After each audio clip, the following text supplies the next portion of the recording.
To save time, I utilize the sous-vide method to process the vegetables in stages. For instance, the meat was processed a few weeks earlier, while the veggies were sous-vide 4 days earlier.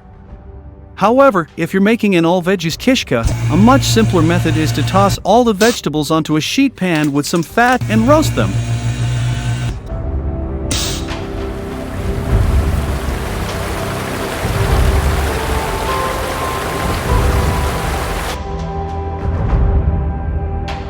Kishka, also known as stuffed derma, from German Darm, intestine, is a Jewish dish traditionally made from flour or matzo meal, schmaltz, and spices. In modern cooking, synthetic casings often replace the beef intestine. Kishka is a common addition to Ashkenazi-style cholent. Prepared kishka is sold in some kosher butcheries and delicatessen. In Israel, it is available in the frozen food section of most supermarkets. Non-traditional varieties include kishka stuffed with rice and kishka stuffed with diced chicken livers and ground gizzards. There are also vegetarian kishka recipes. The stuffed sausage is usually placed on top of the assembled cholent and cooked overnight in the same pot. Alternatively, it can be cooked in salted water with vegetable oil added or baked in a dish, and served separately with flour-thickened gravy made from the cooking liquids.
I've made Kishka probably, 10, 12 times, but this is kind of reminiscent for me because my grandmother, my bubby on my dad's side, would take all kinds of leftovers, whatever they might be, from potatoes, other root vegetables, rice, KASHA, all kinds of grains and make Kishka.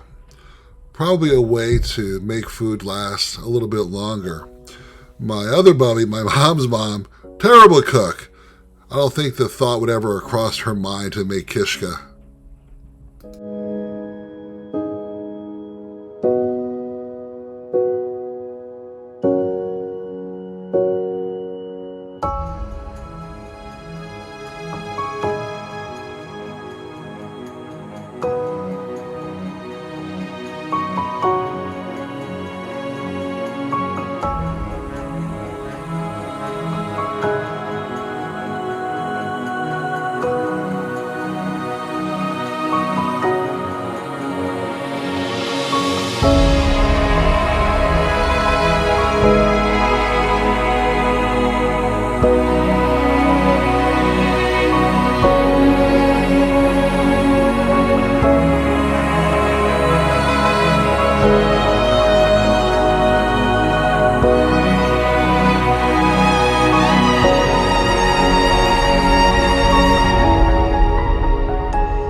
Processing the Kishka with sous vide has a few advantages.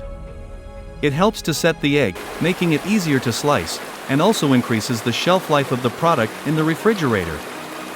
However, these benefits may not be relevant if you plan to use the Kishka for cholent.